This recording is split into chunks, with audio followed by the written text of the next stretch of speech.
पूरे 3 साल बाद पंकज दुबई से वापस इंडिया लौटा था। एयरपोर्ट पर कदम रखते ही उसके चेहरे पर एक प्यारी सी मुस्कान फैल गई।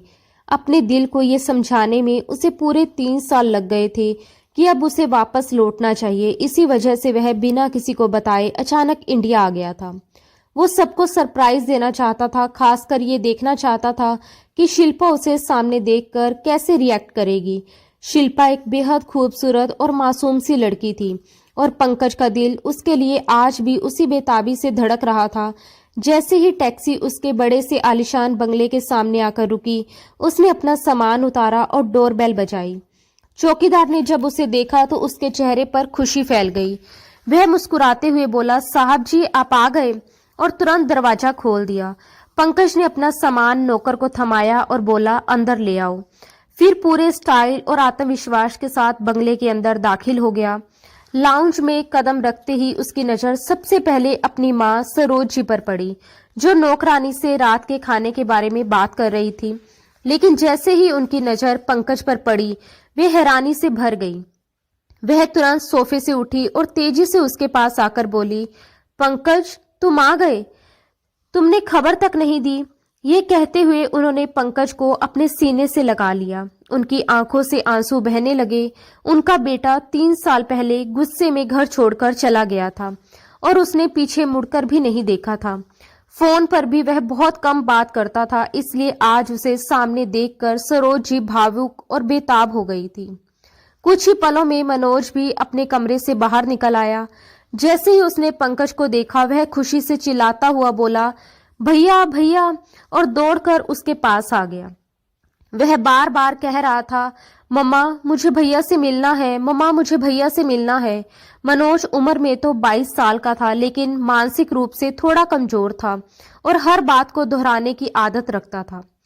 पंकज ने उसे प्यार से गले लगाया। मनोज भावुक होकर बोला, भैया मैंने आपको बहुत मिस किया, बहुत मिस किया, और बार बार पंकज के चेहरे को चूमने लगा। लेकिन इस दौरान भी पंकज की नजरें किसी और को ढूंढ रही थी। वह पूरे लाउंज को ध्यान से देख चुका था, मगर शिल्पा कहीं नजर नहीं आई। उसके दिल में हल्की सी बेचैनी उठने लगी, लेकिन वह अपनी माँ से ये पूछने की हिम्मत नहीं जुटा पा रहा था कि शिल्पा कहाँ है। कुछ देर बाद उसने हल्के से कहा, बाकी सब लोग नजर नहीं आ रहे। इस पर सरोज जी लापरवाही से बोली, बाकी कौन? इस घर में मेरे और मनोज के अलावा कौन रहता है? बस हम दोनों ही हैं, बाकी तो नौकर है। क्या तुम नौकरों से भी मिलोगे? माँ की ये बात सुनकर पंकज थोड़ा परेशान और असमंजस में पड़ गया। शिल्पा के बारे में पूछने के लिए जो शब्द उसके होठों तक आए थे, वे वहीं दबकर रह गए। माहौल को संभालते हुए उसने कहा, मैं बहुत थक गया हूँ, थोड़ी देर आराम करूंगा। सरोज जी ने प्यार से पूछा, अच्छा ये बताओ खाने में क्या खाओगे? पंकज मुस्कुराते हुए बोला, मम्मा अब आप जो भी बना देंगी मैं खा लूंगा। 3 साल से घर के खाने के लिए तरस गया हूँ। सरोज जी भावुक होकर बोली, आज मैं खुद किचन में जाकर तुम्हारे लिए खाना बनाऊंगी, तुम पहले फ्रेश हो जाओ। जब पंकज अपने कमरे में पहुंचा तो कमरा साफ सुथरा और पहले जैसा ही सजा हुआ था। कमरे में कोई नजर नहीं आ रहा था, लेकिन वॉशरूम से शावर की आवाज आ रही थी, जिससे साफ जाहिर था कि कोई अंदर नहा रहा है। बेड पर रखे कपड़ों को देखकर पंकज के मन में एक अजीब सा ख्याल आया, जिसने उसे हल्की सी मुस्कान देने पर मजबूर कर दिया। वह वहीं खड़ा रहा। कुछ देर बाद शावर की आवाज बंद हुई और वॉशरूम का दरवाजा धीरे से खुला। बाहर निकलते ही शिल्पा ठिठक गई, क्योंकि सामने पंकज को खड़ा देखकर वह पल भर के लिए कुछ समझ ही नहीं पाई। पंकज भी उसे देखकर जैसे आंखें झपकाना भूल गया था और शिल्पा के तो मानो होश ही उड़ गए थे। उसने खुद को टॉवल से लपेट रखा था, जो उसके कंधों से ढीला ढाला सा बंधा हुआ था, और घुटनों से नीचे उसकी टांगे नजर आ रही थी। अचानक सामने पंकज को देखकर उसके हाथ से तौलिया छूटने ही वाला था और वह घबराकर उसे कसकर पकड़ने लगी। शिल्पा को अपनी आंखों पर यकीन नहीं हो रहा था कि पंकज सच में उसके सामने खड़ा है। उसका दिल तेजी से धड़कने लगा और दिमाग में हजारों सवाल घूमने लगे कि वह इस अजीब और अचानक बनी सिचुएशन को कैसे संभाले। दूसरी ओर पंकज भी उसे इस तरह सामने देखकर खुद को संभालने की कोशिश कर रहा था। 3 साल की दूरी यादें और दिल में दबे जज्बात एक पल में उभर आए थे। वह उसकी मासूमियत, उसकी घबराहट और उसके सामने खड़े होने के एहसास से विचलित सा हो गया था।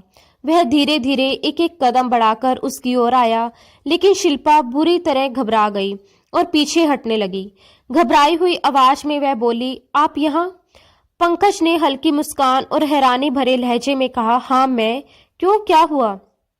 शिल्पा ने शर्म और घबराहट के बीच खुद को संभालते हुए कहा, आप ऐसे बिना बताए कमरे में कैसे आ सकते हैं?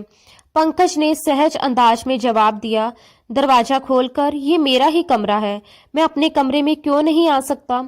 शिल्पा बड़ी मुश्किल से अपना तौलिया संभाले हुए थी।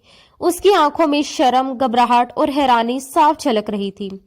दिल की धड़कनें तेज थी और वह जल्दी से इस सिचुएशन से बाहर निकलना चाहती थी। उसने हिम्मत जुटाकर कहा, प्लीज आप बाहर जाइए, मुझे कपड़े बदलने हैं। पंकज हल्की शरारत और थकान भरे अंदाज में बोला, तो मेरे सामने बदल लो, मैं थक कर आया हूं, मेरा बाहर जाने का कोई मन नहीं है। वैसे भी तुम मेरी बीवी हो। यह सुनकर शिल्पा को जैसे आग सी लग गई थी। उसके दिल में दबा हर पुराना जख्म एक पल में ताजा हो गया था। बीते सालों की तकलीफ, अपमान और दर्द उसके चेहरे पर साफ झलकने लगा।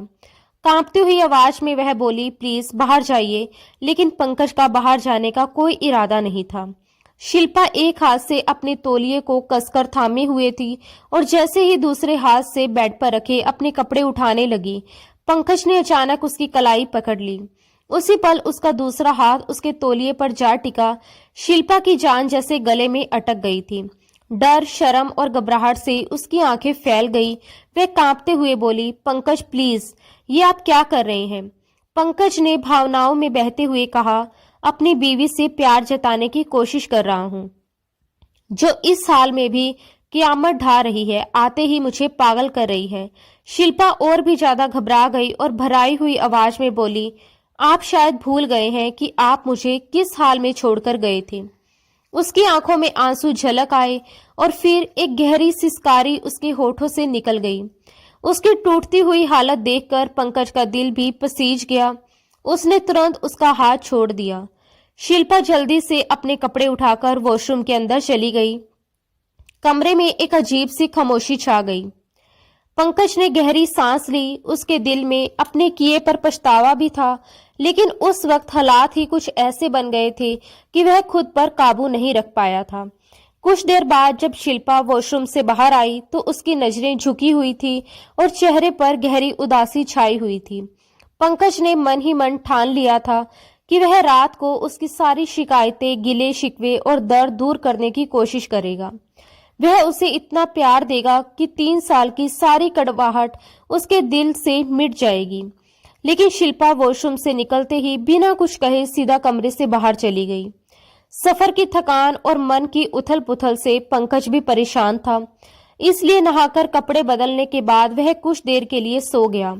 रात को वह डिनर के समय बाहर आया। उसने देखा कि डाइनिंग टेबल तरह तरह के स्वादिष्ट पकवानों से सजी हुई थी और मनोज और सरोज जी पहले से ही बैठे हुए थे। सरोज जी ने मुस्कुराते हुए कहा, आओ, हम तुम्हारा ही इंतजार कर रहे हैं। मनोज ने खुशी से कहा, मैं बिरयानी खाऊंगा। सरोज जी ने प्यार से कहा, ठीक है, मैं तुम्हें देती हूँ, और उसके लिए बिरयानी की एक भरी हुई प्लेट निकाल दी। पंकज ने भी अपनी प्लेट में थोड़ी सी बिरयानी डाली, लेकिन उसकी नजरें बार बार इधर उधर घूम रही थी। उसने हल्की चिंता के साथ पूछा, शिल्पा कहाँ है? वो खाना नहीं खाएगी? सरोज जी ने लापरवाही से कहा, उसे छोड़ो, जब भूख लगेगी तो किचन में खा लेगी, तुम खाना खाओ। देखो, ये बिरयानी मैंने खुद अपने हाथ से बनाई है। पंकज कुछ भावुक हो गया और बोला, मम्मा, मैं अपने किए पर बहुत शर्मिंदा हूँ। मैं जो कुछ यहाँ करके गया था मुझे उसका बहुत अफसोस है, लेकिन आपके सामने जो कुछ हुआ था उस सिचुएशन के हिसाब से मेरा रवैया गलत नहीं था। सरोज जी ने बात को खत्म करते हुए कहा, बात पुरानी हो गई है, इसे बार बार क्यों दोहरा रहे हो? तुम खाना खाओ, जो कुछ हुआ हम तो इस बात को भूल भी गए हैं। मैं मानती हूँ कि तुम्हारे साथ भी नाइंसाफी हुई है, लेकिन अब जैसा तुम चाहोगे वैसा ही होगा। अगर तुम ये रिश्ता नहीं निभाना चाहते तो छोड़ो इस शादी को। शिल्पा की फिक्र मत करो, वह एक कोने में पड़ी रहेगी। अगर तुम दूसरी शादी करना चाहते हो तो कर सकते हो, मुझे कोई प्रॉब्लम नहीं है। बस बेटा, तुम अब वापस विदेश नहीं जाओगे। मैंने अपनी गलती की सजा 3 साल काटी है और अब मैं समझ गई हूँ कि कभी भी बच्चे की मर्जी के खिलाफ नहीं जाना चाहिए। ये कहते हुए सरोज जी ने अपने आंसू पल्लू के कोने से पोंछ लिए। पंकज और भी ज्यादा शर्मिंदा हो गया। वो बोला, मम्मी ऐसी कोई बात नहीं है, बस मैं थोड़ा इमोशनल हो गया था, लेकिन अब मैंने इस रिश्ते को अपना लिया है। ये सुनकर सरोज जी के माथे पर बल पड़ गए। उन्होंने गंभीर लहजे में कहा, नहीं, अब तुम इस रिश्ते को भूल जाओ। ये सुनकर पंकज का चम्मच मुंह में जाते जाते रुक गया। उसने हैरानी से कहा, मैं भूल जाऊं? मम्मी, आप कैसी बातें कर रही हैं? मैंने 3 साल खुद को इस बात के लिए तैयार किया है कि शिल्पा मेरी बीवी है, और सच कहूं तो मैं ये रिश्ता अब निभाना चाहता हूं। ये सुनकर सरोज जी के चेहरे का रंग कुछ उड़ सा गया था। उन्होंने माथे पर बल डालते हुए चुपचाप खाना खाया और पंकज से ज्यादा बातचीत नहीं की। वह पंकज की आदत को अच्छी तरह जानती थी कि एक बार वो जो फैसला कर लेता है उसे कभी नहीं बदलता। खाना खत्म करने के बाद पंकज वापस अपने कमरे में चला गया। उसके मन में शिल्पा को लेकर कई सवाल और उम्मीदें थीं। वह बेसब्री से उसका इंतजार करने लगा, लेकिन ये इंतजार सिर्फ इंतजार ही बनकर रह गया। रात के करीब 1 बजे तक वह शिल्पा के आने की राह देखता रहा, लेकिन वह कमरे में नहीं आई। धीरे धीरे पंकज के सब्र का बांध टूटने लगा और उसे उस पर गुस्सा आने लगा। उसके मन में ख्याल आया कि आखिर इतनी जिद क्यों? क्या शिल्पा उसकी एक गलती को कभी माफ नहीं करेगी? पंकज को अपनी पिछली गलतियों पर गहरा पछतावा था और वह उनकी भरपाई करना चाहता था। वह उसे सारी खुशियां देने के लिए तैयार था, फिर भी शिल्पा का ये रवैया उसे चुभ रहा था। आखिर वह इतनी अकड़ और दूरी क्यों दिखा रही थी? गुस्से और बेचैनी में पंकज कमरे से बाहर निकल आया। पूरा लॉन्च अंधेरे में डूबा हुआ था। घर में गहरी खामोशी पसरी हुई थी। उसने किचन की ओर नजर डाली तो वहां की लाइट भी बंद थी और कमरा पूरी तरह खाली था। नीचे कुल 4 कमरे थे, एक पंकज का, एक सरोज जी का, एक ड्राइंग रूम और एक गेस्ट रूम। मनोज का कमरा ऊपर था, बल्कि उसके लिए 2 कमरे थे। एक जिसमें उसके मनपसंद खिलौने रखे रहते थे और वह उनसे खेलता था, और दूसरा वह कमरा जहां वह सोता था। पंकज ने गेस्ट रूम का दरवाजा खोलने की कोशिश की तो वह अंदर से बंद मिला। उसी पल वह समझ गया कि शिल्पा इसी कमरे में है। उसने हल्के से दरवाजा खटखटाया, लेकिन अंदर से कोई जवाब नहीं आया। उसने दोबारा दरवाजा खटखटाते हुए कहा, शिल्पा, मैं जानता हूं कि तुम कमरे में हो, दरवाजा खोलो। लेकिन शिल्पा ने दरवाजा खोलना तो दूर, उसे जवाब देना भी जरूरी नहीं समझा। इससे पंकज और ज्यादा तिलमिला गया। गुस्से में वह वापस अपने कमरे में चला गया, तकिया ठीक किया और बिस्तर पर लेट गया। लेकिन उसकी आंखों से नींद कोसों दूर थी। जैसे ही वह आंखें बंद करता, शिल्पा का चेहरा उसकी आंखों के सामने घूमने लगता। उसका तौलिए से लिपटा हुआ रूप उसके दिमाग को और ज्यादा बेचैन कर रहा था। बार बार वही अदा, वही अंदाज उसकी आंखों के सामने आ रहा था। बेचैनी में वह फिर से उठ बैठा और उसका गुस्सा और भड़क गया। वह उठकर चुपचाप लॉन्च की ओर चला गया। चौकीदार, ड्राइवर और नौकर सभी अपने अपने कमरों में जा चुके थे और पूरा घर सन्नाटे में डूबा हुआ था। पंकज पीछे की तरफ से गेस्ट रूम की बाहरी खिड़की के पास पहुंचा। उसने देखा कि खिड़की पूरी तरह बंद नहीं थी। जैसे ही उसने खिड़की को थोड़ा सा खोला, अंदर से किसी के रोने की धीमी आवाजें सुनाई देने लगी। पंकज ने खिड़की से झांककर अंदर देखा और हल्के से पर्दा हटाया तो सामने का नजारा देखकर वह ठिठक गया। शिल्पा बिस्तर पर लेटी हुई रो रही थी। साफ जाहिर था कि वह पंकज से नाराज, आहत और दिल से टूटी हुई थी। लेकिन जैसे ही पंकज खिड़की के रास्ते कूदकर अंदर आया, आहट सुनते ही शिल्पा घबराकर उठकर बैठ गई। वह डरी हुई आवाज में बोली, कौन है? कौन आया है? उसने तुरंत लाइट ऑन की और सामने पंकज को देखकर और ज्यादा घबरा गई। गुस्से और हैरानी से भरे लहजे में वह बोली, आप यहाँ क्या कर रहे हैं? आपको शर्म नहीं आती? चोरों की तरह मेरे कमरे में आ गए। पंकज ने गुस्से से भरी आवाज में कहा, तुम्हें मेरी बात समझ नहीं आई? दरवाजा खटखटाया था ना मैंने। प्यार से बात समझ नहीं आती? शिल्पा तुरंत घबराकर खड़ी हो गई और कांपती हुई आवाज में बोली, प्लीज आप यहां से चले जाएं। लेकिन तब तक पंकज उसके काफी करीब आ चुका था, उसके सामने आकर खड़ा हो गया था। इससे पहले कि शिल्पा कुछ कदम पीछे हट पाती, पंकज ने भावनाओं में बहते हुए उसे अपने पास खींच लिया। वह घबरा गई और खुद को छुड़ाने की कोशिश करने लगी। पंकज ने भारी और उलझे हुए लहजे में पूछा, क्या कर रही थी? लेकिन शिल्पा ने कोई जवाब नहीं दिया, बस खुद को उससे अलग करने की कोशिश करती रही। पंकज ने कहा, मैं तुमसे अपने पिछले बर्ताव के लिए माफी मांगना चाहता हूँ और इस रिश्ते को वैसे निभाना चाहता हूँ जैसे निभाने का मेरा हक है। मैं तुम्हें इज्जत के साथ अपने कमरे में लेकर जाना चाहता था, लेकिन तुम नहीं आई। खैर, ये भी तो मेरा ही कमरा है। शिल्पा डर और बेचैनी के साथ बोली, प्लीज आप मुझसे दूर रहिए, मैं आपके पास नहीं आना चाहती। पंकज ने भावनाओं में डूबते हुए कहा, मेरे दिमाग को उलझाकर, मेरी सारी भावनाओं को भड़काकर अब तुम कह रही हो कि तुम मेरे पास नहीं आओगी। ऐसे कैसे हो सकता है? आंखें बंद करता हूँ तो तुम्हारी वही छवि मेरी बेचैनी बढ़ा देती है। मुझे अंदाजा नहीं था कि तुम्हारी खूबसूरती मेरे होश पर इस कदर असर डालेगी। बहुत बड़ी गलती की मैंने, 3 साल बर्बाद कर दिए मुझे तो उसी रात। ये कहते कहते उसका लहजा और भी बहकने लगा, लेकिन शिल्पा लगातार खुद को उससे छुड़ाने की कोशिश कर रही थी। पंकज की पकड़ मजबूत थी और हालात उसके काबू से बाहर होते जा रहे थे। जब शिल्पा खुद को पूरी तरह असहाय महसूस करने लगी तो उसकी आंखों से आंसू बहने लगे, वह रोने लगी। ये देखकर पंकज का दिल कुछ पिघल गया। पंकज ने कहा, क्या बात है, रो क्यों रही हो? उसने कहा, प्लीज मुझसे दूर रहो। पंकज कहने लगा, बहुत नखरे दिखा रही हो तुम, मैं तुम्हारे और नखरे बर्दाश्त नहीं करूंगा।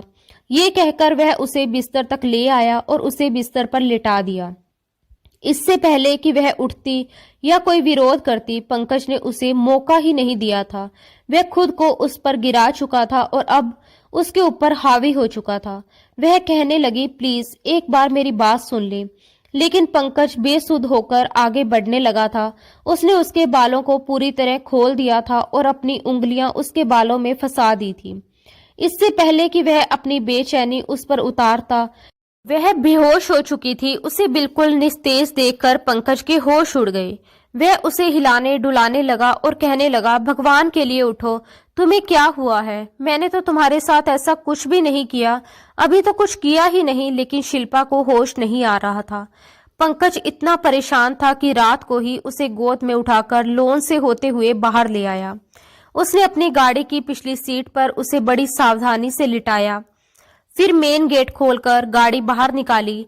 गेट बंद करने के बाद वह दोबारा गाड़ी में बैठा और तेज रफ्तार में ड्राइव करता हुआ उसे पास के अस्पताल ले गया। अस्पताल पहुंचते ही उसने घबराई हुई आवाज में लेडी डॉक्टर से कहा कि पता नहीं उसकी बीवी को अचानक क्या हो गया, वो बेहोश होकर गिर पड़ी थी। डॉक्टर ने उसे ऊपर से नीचे तक अजीब नजरों से देखा और बोली कि पहले आप इन्हें फोल्डिंग बेड पर लिटा दीजिए। उसने वैसा ही किया। जांच के बाद डॉक्टर ने सख्त लहजे में कहा कि अब आप बाहर जा सकते हैं। कुछ देर बाद नर्स बाहर आई और बोली कि आपकी बीवी को होश आ गया है। ये सुनते ही पंकज की रुकी हुई सांस जैसे वापस लौट आई। उसने घबराहट में पूछा कि क्या वह अपनी बीवी से मिल सकता है? नर्स ने कहा कि जी हाँ, आप मिल सकते हैं। वैसे भी डॉक्टर आपको बुला रही हैं, आपसे बात करना चाहती हैं। पंकज जैसे ही कमरे के अंदर गया, उसने देखा कि शिल्पा होश में थी, मगर उसकी आंखों से लगातार आंसू बह रहे थे और तकिया भीग चुका था। सामने कुर्सी पर डॉक्टर बैठी थी। डॉक्टर ने पंकज से जो कहा वह उसके होश उड़ाने के लिए काफी था। डॉक्टर ने गुस्से और नफरत भरे स्वर में कहा कि आपको जरा भी शर्म नहीं आती? आपने अपनी बीवी पर जिस तरह की क्रूरता दिखाई है, उसके शरीर के अंदर गंभीर जख्म हो चुके हैं और ये जख्म ऐसे हैं जिन्हें भरने में बहुत लंबा वक्त लगेगा। पता नहीं आप मर्द लोग बीवी के करीब आते ही इंसान से जानवर क्यों बन जाते हैं। डॉक्टर की बात सुनकर पंकज के पैरों तले जमीन खिसक गई। वह तो आज पहली बार शिल्पा के करीब आया था, फिर ये जख्म कैसे हो सकते थे? उसके दिमाग में सवालों का तूफान उठने लगा और सिर चकराने लगा। वह समझ नहीं पा रहा था कि ये सब आखिर कैसे हो सकता है। इन 3 सालों में वह शिल्पा से बेपनाह मोहब्बत करने लगा था।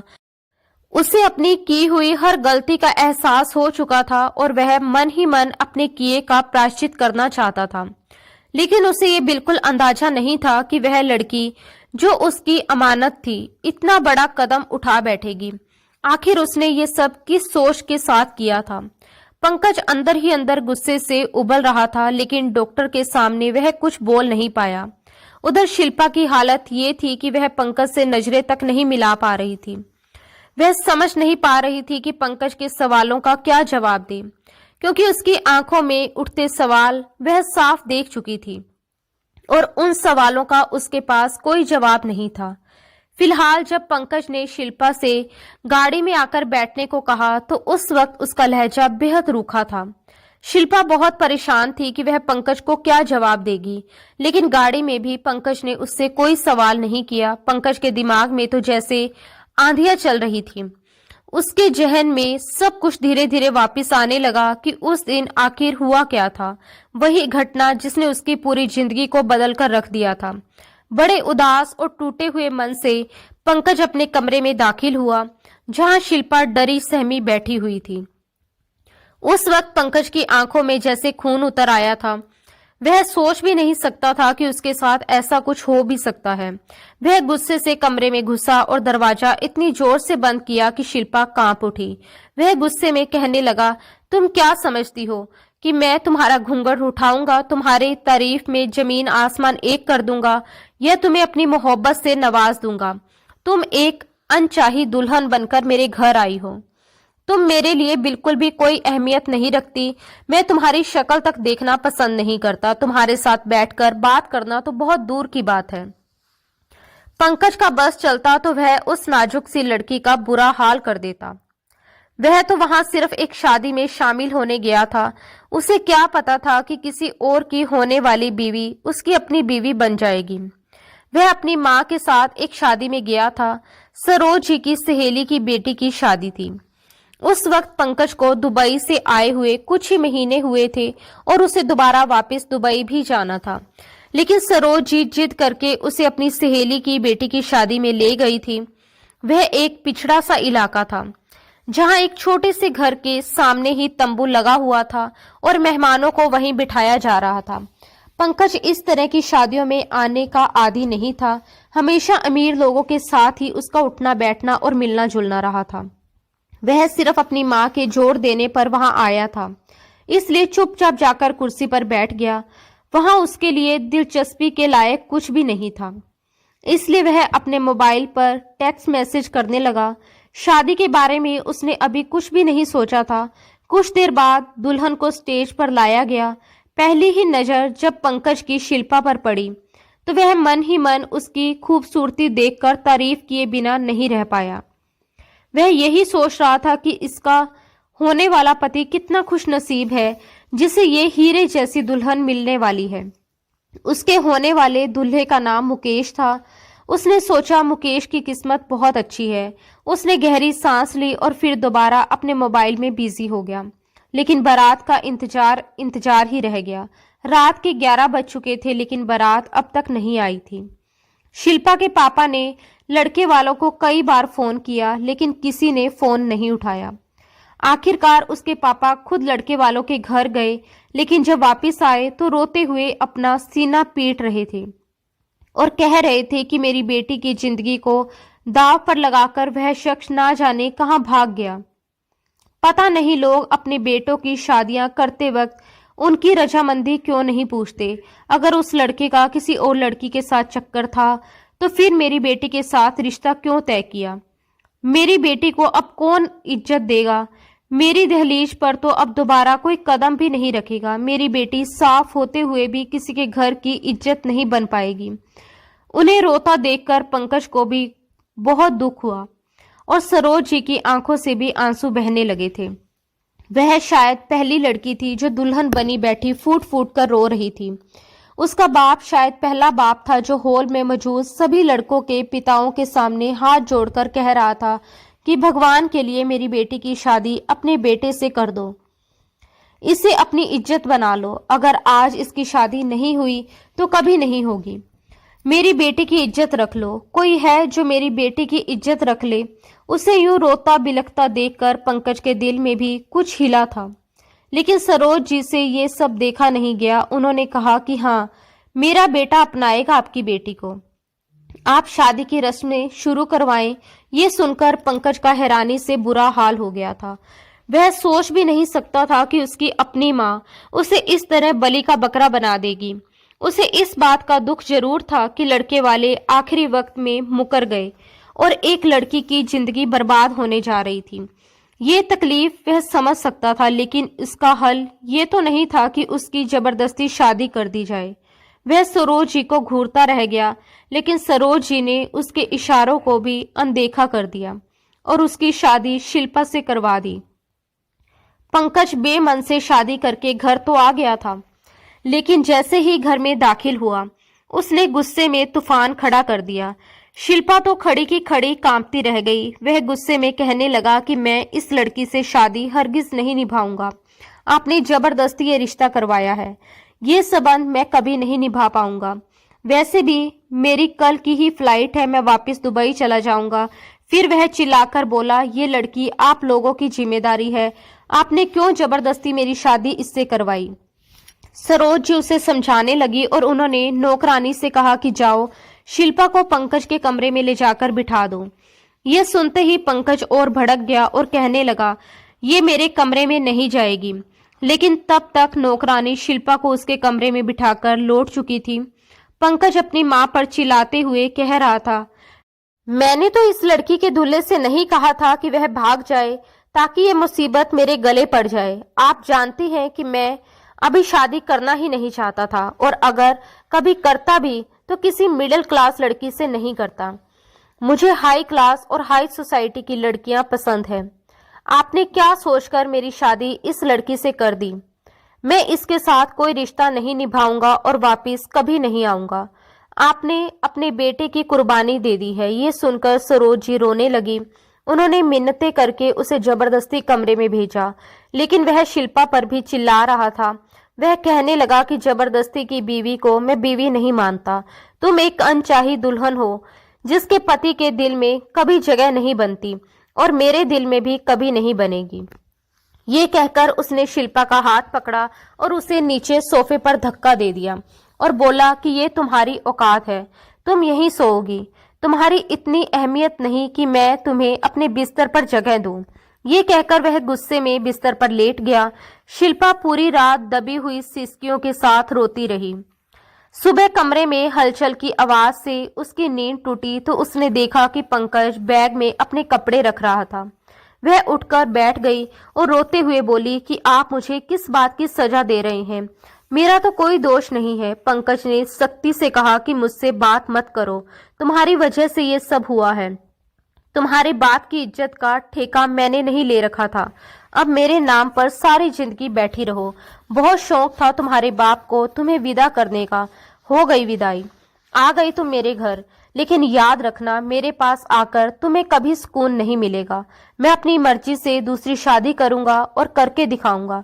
ये कहकर वह अपना बैग उठाकर चला गया। उसने सरोज जी से मिलने की भी जरूरत नहीं समझी।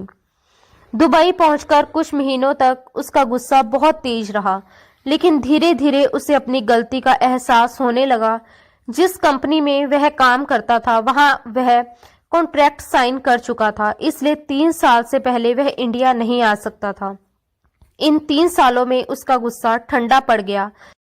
वह सिर्फ लौट नहीं सकता था, बल्कि शिल्पा का मनमोहक चेहरा उसे सताने लगा था, रातों को जगाने लगा था। उसे उसके बारे में सोचना अच्छा लगने लगा, क्योंकि वह वाकई ही बेगुनाह और बेकसूर थी। उसने गुस्से में आकर ये सब किया था। जब तक वापसी का वक्त आया तब तक वह शिल्पा से प्यार करने लगा था, उसके साथ एक खुशहाल जिंदगी बिताना चाहता था। वह मन ही मन अपनी गलती का प्रायश्चित भी कर रहा था, लेकिन जो कुछ लेडी डॉक्टर ने उसे बताया था वह उसके होश उड़ाने के लिए काफी था। वह सोच भी नहीं सकता था कि वह लड़की उसके साथ इतना बड़ा धोखा करेगी। उसकी बीवी होते हुए भी वह ऐसा कर सकती है, ये बात उसके जहन में बैठ ही नहीं पा रही थी। उसने ये सब किया, लेकिन कैसे किया? क्या 3 साल भी वह अपने जज्बातों को संभाल नहीं पाई कि उसने खुद को किसी गैर मर्द के हवाले कर दिया, वह भी मेरी बीवी होते हुए। ये ख्याल पंकज के अंदर जैसे आग लगा रहा था। गुस्से से भरा हुआ वह कमरे में दाखिल हुआ और एक नजर शिल्पा पर डाली, जो घुटनों पर सिर रखे फूट फूट कर रो रही थी। पहले तो शिल्पा का रोना पंकज को थोड़ा बहुत समझ आ रहा था, लेकिन अब उसका रोना उसे बेहद चिढ़ा रहा था। गुस्से में वह आगे बढ़ा और अगले ही पल उसका हाथ पकड़कर झटके से बोला, ये सब क्या है, मुझे बताओ। तुम्हारी जवानी इतनी उछल रही थी कि ये भी भूल गई कि तुम शादीशुदा हो, सब्र नहीं हुआ तुमसे। ये सुनते ही शिल्पा कांप उठी और घबराकर बोली कि मैंने कुछ नहीं किया, मुझे छोड़िए। आपको मुझसे ये सवाल पूछने का कोई हक नहीं है। मेरी इस पूरी हालत की वजह आप खुद हैं। पंकज ने उसका हाथ और कसकर पकड़ लिया, उसे अपने और करीब खींचा और सख्त आवाज में कहा, चुप रहो। मैंने तो सोचा था कि तुम गांव की एक डरपोक और मासूम लड़की होगी। तुम्हें पता भी है कि इन 3 सालों में मेरे दिल में तुम्हारे लिए कैसी कैसी फीलिंग्स थी। मैं तुम्हें याद करके खुद को बेचैन महसूस करता था। मुझे तुमसे प्यार होता चला गया था और ये प्यार इतना बढ़ गया था कि मैंने दूसरी लड़कियों की तरफ देखना तक छोड़ दिया था। मेरी जिंदगी में इतनी कलीग्स आई, इतनी एम्प्लॉइज रही, मगर मैंने खुद को संभाला सिर्फ और सिर्फ तुम्हारे लिए। मैं अपनी सारी इच्छाएं, सारी बेचैनी और सारा प्यार तुम पर न्यौछावर करना चाहता था, क्योंकि तुम ही इसकी इकलौती मालिक थी। मगर तुमने क्या किया? ये कहते हुए उसने एक झटके से शिल्पा को छोड़ दिया और वह बिस्तर पर जा गिरी। दर्द के मारे उसके मुंह से सिसकियां निकल पड़ी। डॉक्टर की कही बातें अभी भी पंकज के दिमाग में गूंज रही थी। गुस्से में वह दरवाजा बंद करना भूल गया था। कमरे से रोने की हल्की हल्की आवाज बाहर तक आई तो सरोज जी भी वहीं पहुंच गई।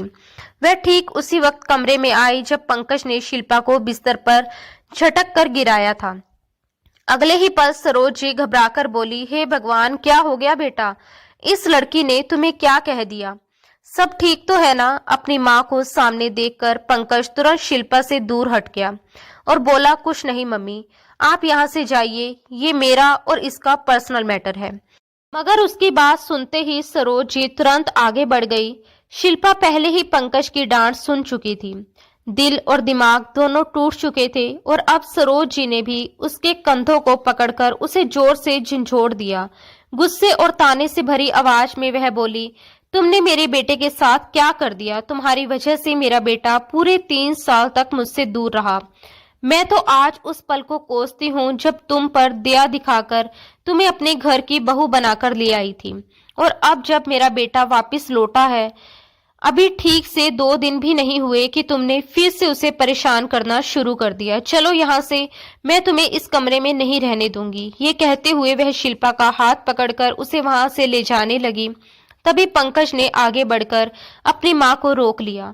सख्त लहजे में बोला, नहीं माँ, ये यहीं रहेगी मेरे कमरे में। ये मेरी बीवी है और मुझे जो भी इससे बात करनी है मैं खुद कर लूंगा।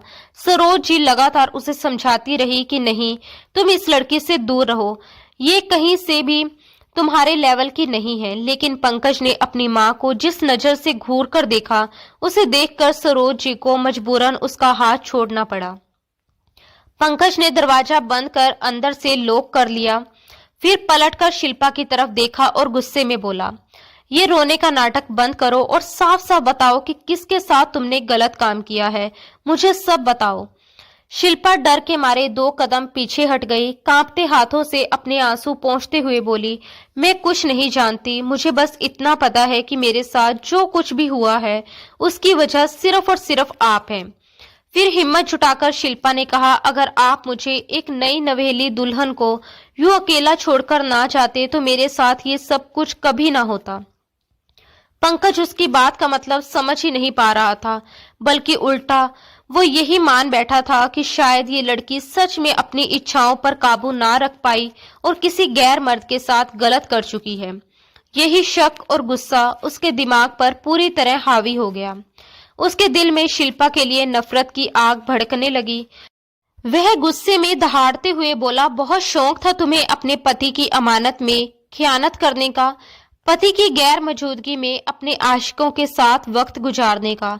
अब मैं तुम्हें बताऊंगा कि पंकज बदला कैसे लेता है। उसने गुस्से में अपनी शर्ट के बटन खोलना शुरू कर दिए। जैसे जैसे वह एक एक कर बटन खोलता जा रहा था, शिल्पा को अपनी मौत बिल्कुल सामने खड़ी दिखाई दे रही थी। उसका दिल जोर जोर से धड़कने लगा, सांसें थरथराने लगी और पूरा शरीर डर से कांप उठा। वह घबराकर पीछे हटने लगी, दीवार की तरफ सिमटती चली गई और कांपती आवाज में बोली, नहीं, आप ऐसा नहीं कर सकते, दूर हटिए मुझसे। मैं पहले ही बहुत तकलीफ से गुजर रही हूँ, मुझे और तकलीफ मत दीजिए। उसकी आंखों से आंसू लगातार बह रहे थे और आवाज में बेबसी साफ झलक रही थी। उसने डर और हिम्मत के बीच खुद को संभालते हुए फिर कहा, वरना मैं चिल्लाऊंगी, शोर मचाऊंगी, सबको बता दूंगी।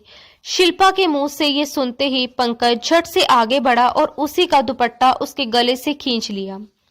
अचानक हुए इस हरकत से वह बुरी तरह घबरा गई और अपने हाथ सीने पर रखकर अपनी आबरू और खूबसूरती उससे छुपाने लगी। लेकिन तब तक पंकज अपनी शर्ट उतारकर एक तरफ फेंक चुका था। उसे इस हाल में देखकर शिल्पा ने डर और शर्म से अपना चेहरा ढक लिया। पंकज के चेहरे पर शरारती सी मुस्कान उभर आई और वह तंज भरे लहजे में कहने लगा, क्यों, अब शर्म आ रही है तुम्हें? अब मेरी भी तारीफ करो ना, जैसे अपने यार की करती होगी। यकीनन तुम्हारी मर्जी भी तो शामिल होगी ना। वह जानबूझकर खुद को भी तकलीफ दे रहा था और ऐसे शब्दों का इस्तेमाल करके शिल्पा को भी तोड़ना चाहता था। जानबूझकर वह एक एक कर ताने मार रहा था और शिल्पा लगातार रोती जा रही थी। वह रो रो कर हाथ जोड़ते हुए कह रही थी, आपको भगवान का वास्ता है, आप इस तरह के शब्दों का इस्तेमाल मत कीजिए। मैं आपकी बीवी हूँ, ऐसा मत कीजिए। मैं पहले ही बहुत तकलीफ में हूँ। आपने सुना था ना डॉक्टर ने क्या कहा था? उसकी रोती हुई आवाज सुनते ही पंकज की आंखों में अजीब सी चमक आ गई। उसने अपने माथे को खुजलाया और फिर उसी का दुपट्टा उसके मुंह पर कसकर बांधना शुरू कर दिया। हाथ और मुंह बांधने के बाद उसने उसे झटके से बिस्तर पर गिरा दिया। इससे पहले कि वह अपनी अगली हद पार करता, दरवाजे पर तेज तेज दस्तक होने लगी। लगातार धड़ाधड़ होती आवाज सुनकर पंकज एक झटके में उससे अलग हुआ और गुस्से में बोला, कौन है? अभी यहाँ से जाओ। मम्मी, क्या आप हैं? मगर बाहर से कोई जवाब नहीं आया। जैसे ही पंकज ने दरवाजा थोड़ा सा खोला, उसी पल दरवाजा पूरी ताकत से खुल गया और सामने मनोज कमरे में दाखिल हो गया। ये देखकर पंकज के माथे पर पहले से ही गहरी शिकन पड़ गई। अगले ही पल मनोज की नजर शिल्पा पर पड़ी, जो हाथ और मुंह बंधे बिस्तर पर बैठी सिसक सिसक कर रो रही थी। पंकज को गुस्से में देखकर मनोज तड़प उठा और बोला, ये सब क्या है भाई?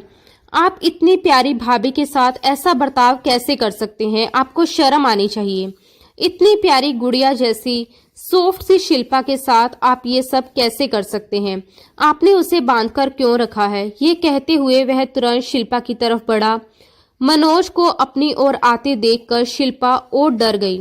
वह बिस्तर पर चढ़ते हुए दूसरे किनारे की तरफ सरक गई और घुटनों के चारों ओर अपनी बाहें लपेटकर सहम गई, जो पंकज को भी कुछ अजीब लगा।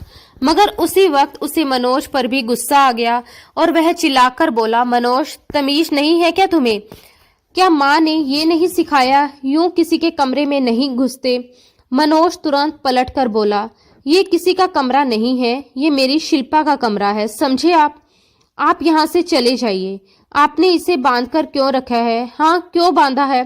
वह आगे बढ़कर शिल्पा को खोलना चाहता था, लेकिन शिल्पा लगातार खुद को उससे दूर करती जा रही थी। अगले ही पल पंकज आगे बढ़ा, मनोज का हाथ पकड़कर उसे अपने कमरे से बाहर घसीट लाया। मनोज बाहर गिर पड़ा। गुस्से से पंकज दहाड़ा, दोबारा मेरे कमरे के आसपास भी दिखाई मत देना, समझे तुम? दफा हो जाओ यहाँ से। ये कहकर उसने दरवाजा जोर से बंद कर दिया। उसका सारा मूड पहले ही खराब था। वह उस लड़की को सबक सिखाना चाहता था, मगर ना जाने क्यों उसे रोता देखकर उसके दिल में दया सी उमड़ आई। वह आगे बढ़ा, झटके से उसके मुंह से कपड़ा हटाया और सख्त आवाज में बोला, मैं तुम्हें इतनी आसानी से नहीं छोड़ूंगा, समझी तुम? आज रात तक का वक्त है तुम्हारे पास। सुबह तक तुम मुझे अपने उस आशिक का नाम बताओगी और मैं तुम्हें तलाक देकर खुद तुम्हारी विदाई उसके साथ करवा दूंगा। लेकिन अगर तुमने नौटंकी जारी रखी और सब भूल कर मेरे साथ जिंदगी में आगे नहीं बढ़ी तो फिर देखना मैं तुम्हारा क्या हाल करता हूँ। ये कहकर वह उसे बेड से उठने को कहता हुआ बाहर चला गया।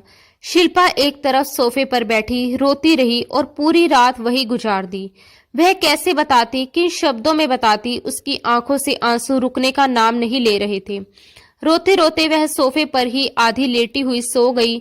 अगली सुबह जब पंकज की आंख खुली तो उसने देखा कि वह गहरी नींद में सो रही है। शिल्पा को देखकर उसके माथे पर बल पड़ गए।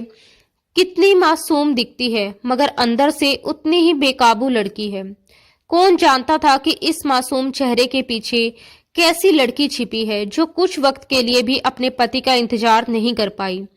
ये सोचकर वह सीधा वॉशरूम में चला गया।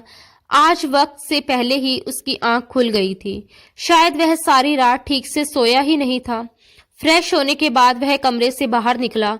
अभी तक सरोज जी सो रही थी, मगर किचन से आती खटपट की आवाज सुनकर उसके कान खड़े हो गए।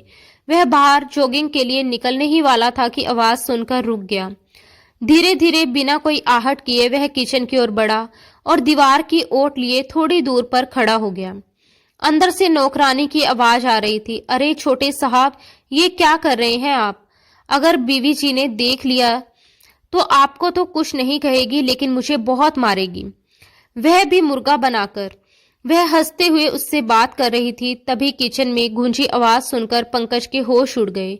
आंखों में बची खुची नींद भी पल भर में गायब हो गई। वह सांस तक रोककर खड़ा रहा, कहीं अगला शब्द सुनने से रह ना जाए। मनोज बोला, अरे कुछ नहीं होता, कोई तुम्हें कुछ नहीं कहेगा, समझी?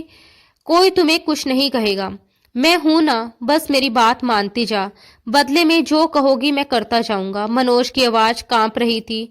लहजा अजीब सा नशीला था, जैसे वह किसी मदहोशी में डूबा हो। थोड़ा आगे बढ़कर जब पंकज ने अंदर का नजारा देखा तो उसे अपनी आंखों पर यकीन नहीं हुआ। करीब 25-26 साल की नौकरानी नाश्ता बना रही थी और वहीं मनोज उसे बाहों में भरे, सिर उसके कंधे पर टिकाए बातें कर रहा था। पंकज फौरन पीछे हट गया। मनोज की ये हरकतें, वह तो 21-22 साल का होकर भी बच्चों सा था, फिर ये सब कैसे? शायद पंकज भूल गया था कि भले ही उसका दिमाग पूरी तरह परिपक्व ना हो, लेकिन वह शारीरिक तौर पर जवान हो चुका था। उसके भीतर भी वही इच्छाएं थी जो इस उम्र के लड़कों में होती हैं। सही गलत की पहचान ना होने के कारण वह फिल्मों और टीवी ड्रामों में देखा सुना ही यहाँ दोहरा रहा था और नौकरानी भी उसका फायदा उठा रही थी। वह बोली, मनोज बाबू, आपको पता है मुझे ना 5,000 रुपए चाहिए। मनोज ने उसे और पास खींचते हुए कहा, हाँ वैसे भी मम्मी के पर्स में बहुत से नोट रहते हैं, मम्मी के पास तो बहुत पैसे हैं, उनका पर्स हर वक्त पैसों से भरा रहता है। और अब तो पंकज भाई के पास भी मैंने ऐसे बहुत से पैसे देखे हैं। अगले ही पल नौकरानी खिलखिलाकर हंस पड़ी और बोली, मेरे राज दुलारे मनोज बाबू, आपको पता है अगर आप मुझे वे नोट लाकर देंगे तो मैं आपको कुछ ऐसा तोहफा दूंगी कि आप सोच भी नहीं सकते। आपको कितना अच्छा लगेगा। मनोज तुरंत उत्साहित होकर कहने लगा कि सच, अगर मैं तुम्हें वे नोट लाकर दूं तो तुम मुझे अच्छे अच्छे तोहफे दोगी, जो मैं कहूंगा वही करोगी। उसकी आंखों में अजीब सी चमक थी और आवाज में बचकानी जिद। वह आगे झुकते हुए बोला, प्लीज तुम मेरे कमरे में आया करो ना, मैं तुम्हारे साथ ढेर सारी बातें करना चाहता हूँ और तुम्हें बहुत ज्यादा प्यार भी करना चाहता हूँ, बिल्कुल वैसे ही जैसे फिल्मों में हीरो अपनी हीरोइनों से करते हैं। उसकी बातें सुनते ही किचन के बाहर खड़े पंकज के पैरों तले जमीन खिसक गई। उसे यकीन ही नहीं हो रहा था कि मनोज के मुंह से ऐसे शब्द निकल सकते हैं। उसके दिल की धड़कन तेज हो गई। दिमाग में एक साथ सैकड़ों ख्याल घूमने लगे। वह सोच भी नहीं सकता था कि मनोज इस तरह की हरकतें भी कर सकता है। अगले ही पल पंकज तेज कदमों से किचन में दाखिल हुआ। उसे देखते ही मनोज घबराकर झट से नौकरानी से अलग हो गया, जैसे कोई बच्चा चोरी करते पकड़ा गया हो। नौकरानी भी बुरी तरह घबरा गई और हड़बड़ाहट में अपने कपड़े ठीक करने लगी। लेकिन उससे पहले कि वह कुछ समझ पाती, पंकज ने उसके मुंह पर एक जोरदार थप्पड़ जड़ दिया। थप्पड़ की आवाज पूरे किचन में गूंज उठी। पंकज गुस्से से कांप रहा था और दांत भींचते हुए बोला, बेशरम औरत, शर्म नहीं आती? 2 बच्चों की माँ हो और इस तरह की हरकतें करती फिर रही हो। मुझे जरा भी अंदाजा नहीं था कि तुम ऐसे भी निकलोगी। माँ ने तुम पर कितना भरोसा करके तुम्हें इस घर में नौकरी दी थी और तुम इसी घर के लड़कों पर इस तरह डोरे डाल रही हो, उनसे पैसे ऐंठ रही हो। इससे पहले कितने पैसे खा चुकी हो, और ये सब क्या तमाशा चल रहा था। उधर मनोज डर के मारे दीवार से चिपक गया था। उसके चेहरे का रंग उड़ चुका था। दोनों हाथों से उसने अपना चेहरा ढक लिया और कांपती आवाज में बोला, भाई मुझे मत डांटो, मैंने कुछ नहीं किया। मैं तो आपका छोटा भाई हूं ना, मैं तो बस ऐसे ही देख रहा था। सच में मैंने कुछ नहीं किया। उसकी हालत देखकर साफ लग रहा था कि वह हालत की गंभीरता समझ ही नहीं पा रहा। नौकरानी भी अब फूट फूट कर रोने लगी। चोरी पकड़ी जाने पर वह तुरंत दोनों हाथ जोड़कर पंकज के कदमों में गिर पड़ी और गिड़गिड़ाते हुए बोली, माफ कर दीजिए बड़े साहब, मुझसे गलती हो गई। आप ही बताइए, आप मालिक लोग हो, मुझ जैसी गरीब को पैसे की जरूरत पड़े तो मैं कहाँ जाऊं। ये तो मनोज बाबू हैं जिन्होंने मुझे ये सब करने पर मजबूर किया। मैं तो इन्हें पागल समझती थी, मगर ये अक्सर ऐसी हरकतें करके मुझे पैसे दे देते थे और मैं चुपचाप ले लेती थी। पंकज बड़ी मुश्किल से अपना गुस्सा काबू में रखे हुए था। उसकी मुट्ठियां भींची हुई थी और आंखों में आग सी जल रही थी। दिल तो यही कह रहा था कि इसी वक्त इस औरत का मुंह तोड़ दे, लेकिन उसने खुद को रोक लिया। सख्त लहजे में उसने कहा, दफा हो जाओ यहाँ से और दोबारा मुझे इस घर में दिखाई मत देना। उसकी आवाज में कोई नरमी नहीं थी। नौकरानी एक पल भी रुके बिना वहां से भाग निकली। अब पंकज का पूरा ध्यान मनोज पर था, जो जैसे दीवार में ही समा जाना चाहता था। उसका शरीर सुंगड़ा हुआ था और आंखों में खौफ साफ झलक रहा था। जैसे ही पंकज ने मुंह खोला कि कुछ कहे, अगले ही पल मनोज चीख चीख कर रोने लगा। वह रो रो कर कहने लगा, मम्मा मम्मा प्लीज मुझे बचाओ, देखिए पंकज भाई मुझे मार रहे हैं। मम्मा प्लीज आइए, पंकज भाई मुझे मारेंगे, मेरी जान ले लेंगे, मैंने कुछ नहीं किया, इनको बताइए ना। वो लगातार रो रहा था। सरोज जी भी बेटे के रोने की आवाज सुनकर घबराकर उठ गई। जैसे ही वह किचन के पास पहुंची और उन्होंने पंकज को मनोज को डांटते हुए देखा, तो बिना कुछ सोचे समझे तुरंत आगे बढ़कर मनोज को अपने सीने से लगा लिया। उसके सर पर हाथ फेरते हुए बोली, क्या हुआ पंकज, तुम अपने छोटे भाई से इस तरह क्यों बात कर रहे हो? तुम जानते हो ना कि ये नॉर्मल नहीं है, इसका मानसिक संतुलन ठीक नहीं है। सरोज जी की आवाज में चिंता और ममता साफ झलक रही थी। पंकज ने गहरी सांस ली। उसके मन में उबाल मचा हुआ था। वह मन ही मन बड़बड़ाया कि सिर्फ मानसिक संतुलन ही खराब नहीं है, मगर उसने ये बात जुबान पर नहीं लाई। थोड़ी देर चुप रहने के बाद वह बोला, माँ जरा इससे पूछिए कि ये सुबह सुबह नौकरानी के साथ क्या कर रहा था। जिस तरह की बातें ये उससे कर रहा था, मुझे तो आपको बताते हुए भी शर्म आ रही है। और सिर्फ बातें ही नहीं, ये आपके पर्स से पैसे चुराकर उन नौकरानियों को देता रहता है। माँ अपने मनोज का चेहरा देखती रह गई। उसकी मासूम शक्ल और डरी हुई आंखों को देखकर उसका दिल पसीज गया। कुछ पल बाद वह बोली, नहीं नहीं बेटा, तुम ऐसे कैसे कह सकते हो। ये सब आजकल की शरारती और तेज दिमाग नौकरानियों की चालें होती हैं।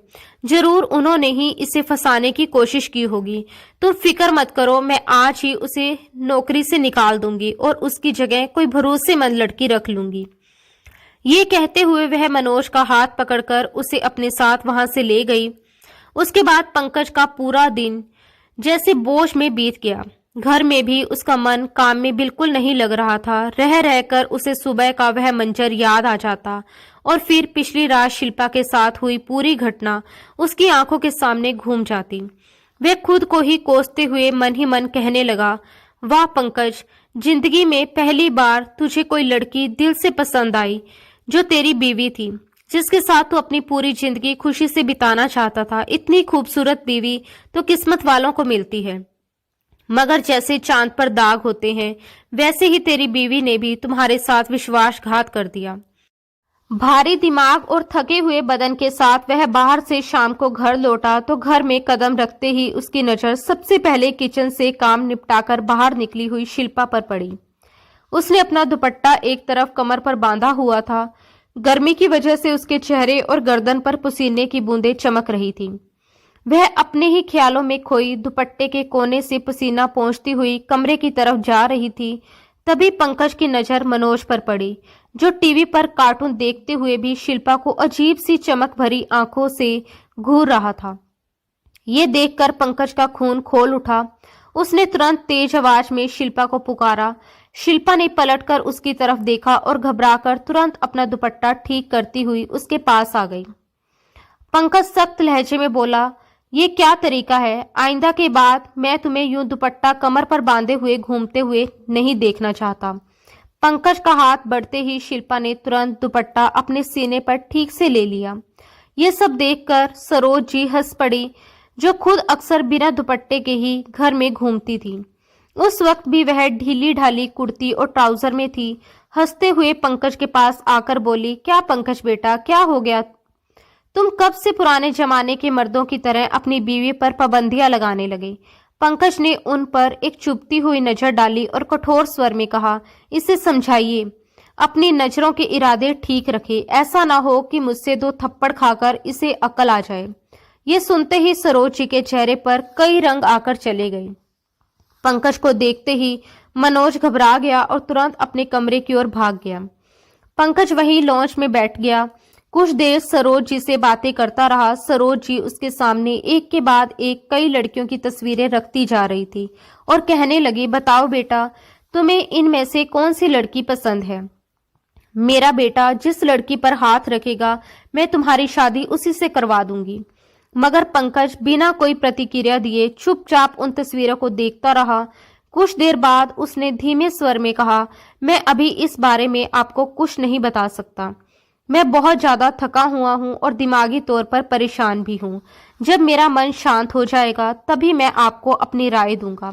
उसकी ये बात सुनकर सरोज जी को थोड़ी तसल्ली हुई और वह खुश होते हुए बोली, अच्छा, इसका मतलब इस लड़की से सचमुच तुम्हारा जी भर गया है।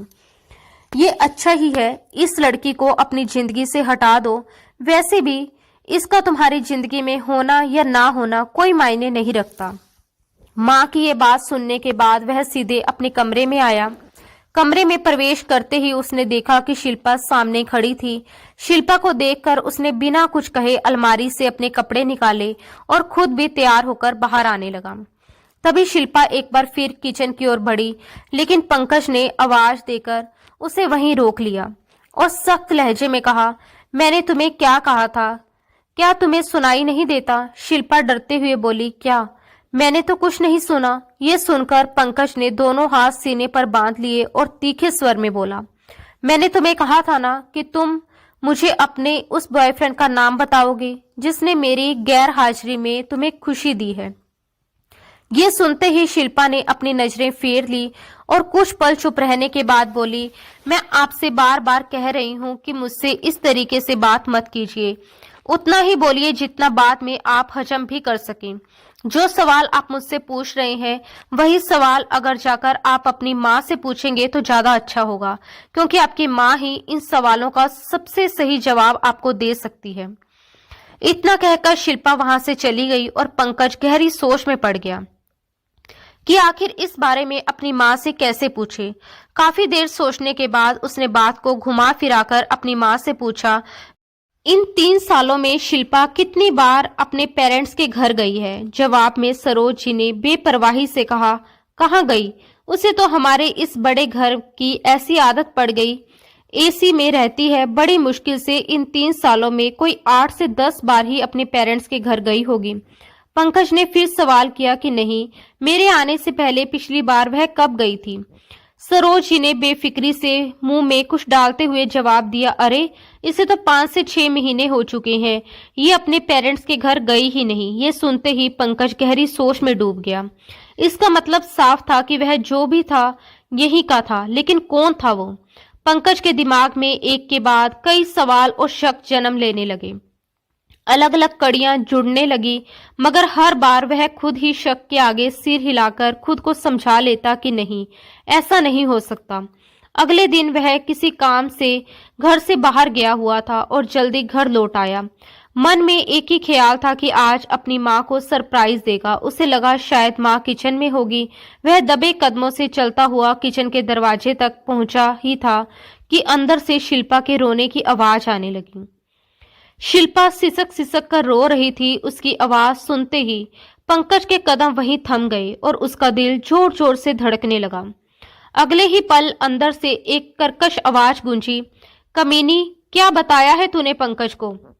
बता मुझे, वो कल मुझसे इतनी पूछताछ क्यों कर रहा था? तुझे मैंने कितनी बार समझाया है पंकज के कमरे में मत जाया कर। कोई भी बहाना बना ले, कोई भी नाटक कर ले, लेकिन पंकज के कमरे में मत रहना। तेरे लिए अलग से रूम खाली करवाया है, फिर वहां क्यों नहीं रहती? क्या कह दिया है तूने पंकज को, जो वो मुझे बार बार जांच पड़ताल के अंदाज में सवाल कर रहा था? उसके जवाब में रोते हुए शिल्पा की कांपती आवाज गूंजी, मैंने उनसे कुछ नहीं कहा, मुझे छोड़ दीजिए, दर्द हो रहा है। क्या पहले आपने मुझे कम तकलीफें दी हैं जो अब मेरी जान लेना चाहती हैं? वह अपनी गर्दन सरोज जी की पकड़ से छुड़ाने की कोशिश कर रही थी, लेकिन अगले ही पल सरोज जी ने गुस्से में आकर गर्मा गर्म चिमटा उठाया और उसे शिल्पा के हाथ पर लगा दिया। सरोज जी की इस हरकत से शिल्पा दर्द से जोर से चिल्ला उठी। उसका यूं चिल्लाना पंकज से बर्दाश्त नहीं हुआ। वह तुरंत किचन में घुस गया और ऊंची आवाज में बोला, मम्मी, ये आप क्या कर रही हैं? जैसे ही शिल्पा की नजर पंकज पर पड़ी, उसने अगले ही पल सरोज जी की पकड़ से खुद को छुड़ाया और तुरंत पंकज के पीछे आकर छिप गई।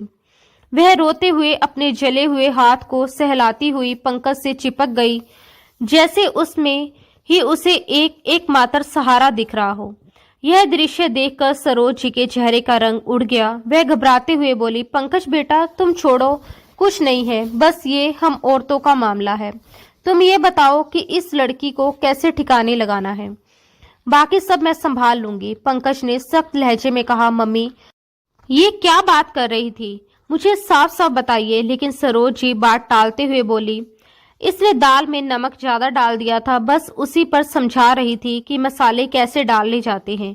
तुम छोड़ो इसे, इस पर ध्यान देने की कोई जरूरत नहीं है। मगर पंकज ने अपना हाथ आगे बढ़ाकर शिल्पा को अपने पीछे पूरी तरह छिपा लिया था। वह दृढ़ स्वर में बोला, माँ, मैं सब कुछ सुन चुका हूँ।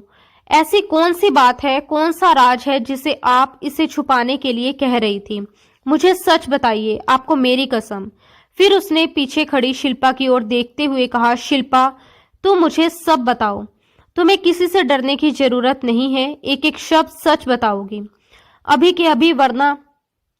उसके शब्द अचानक और भी खौफनाक हो गए, वरना मैं गर्मा गर्म खोलता हुआ पानी तुम्हारे ऊपर उड़ेल दूंगा। पंकज का ये रूप और जिस तरीके से उसने ये बात कही, उसे देखकर शिल्पा बुरी तरह सहम गई थी। डर और दर्द से कांपते हुए वह अब और कुछ छुपा नहीं सकी और तुरंत सारा सच उगलने लगी। आज से 3 साल पहले जो कुछ हुआ था, वह शिल्पा के लिए किसी बंद किताब का नहीं, बल्कि एक खुली हुई जख्मी दास्तान का हिस्सा था, जिसे वह आज पंकज के सामने खोल रही थी। उसका गला भर भर आ रहा था, आंखों से आंसू थमने का नाम नहीं ले रहे थे और हर शब्द उसके दर्द की गहराई को बयां कर रहा था।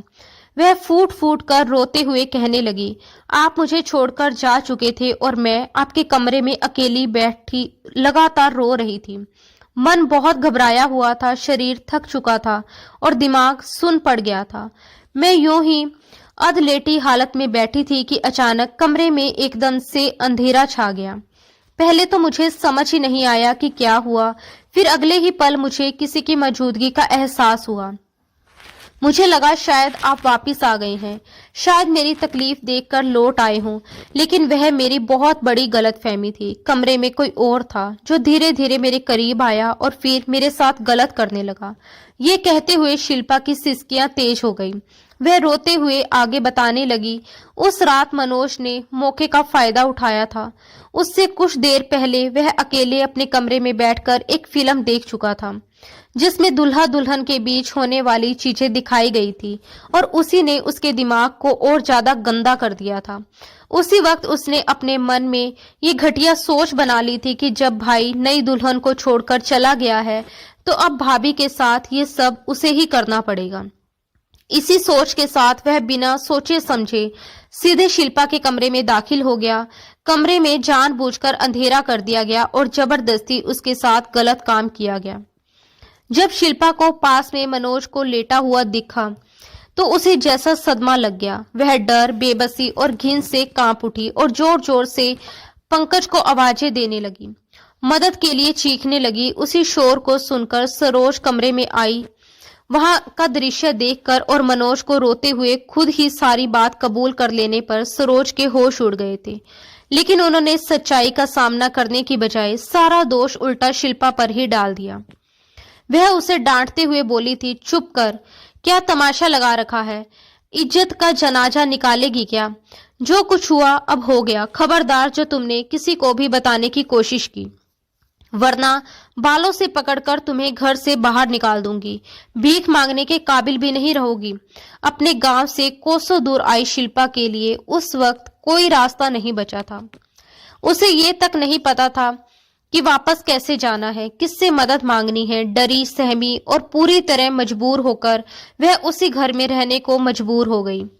वह हर दिन मनोज से खुद को बचाने की कोशिश करती, उससे दूर रहने के बहाने ढूंढती, लेकिन वह फिर भी मौका पाकर उसकी इज्जत की धज्जियां उड़ाता रहा।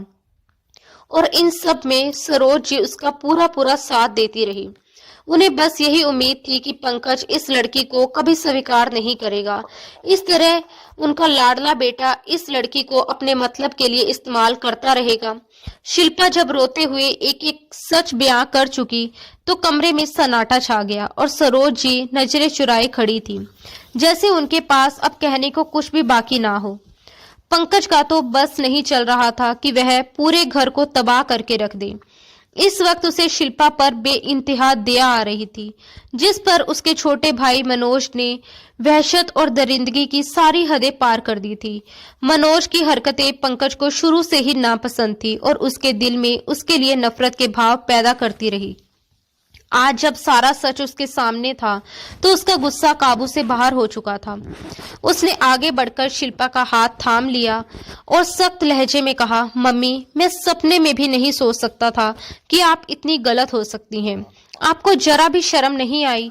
आपको लगा था कि मैं ये सब जानकर शिल्पा को छोड़ दूंगा? हरगिज नहीं, मैं आपको कभी माफ नहीं करूंगा और उस पागल को तो बिल्कुल नहीं। मुझे आपके साथ भी नहीं रहना।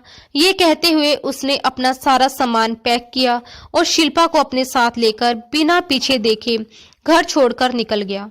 पीछे सरोज जी रो रोकर बेटे से माफी मांगती रही, लेकिन पंकज के लिए ये सब कुछ भुला पाना इतना आसान नहीं था। वह शिल्पा के साथ एक नए फ्लैट में आ गया। कुछ दिन के बाद उसने दोबारा दुबई के टिकट बुक करवाए और शिल्पा को अपने साथ लेकर हमेशा हमेशा के लिए दुबई शिफ्ट हो गया।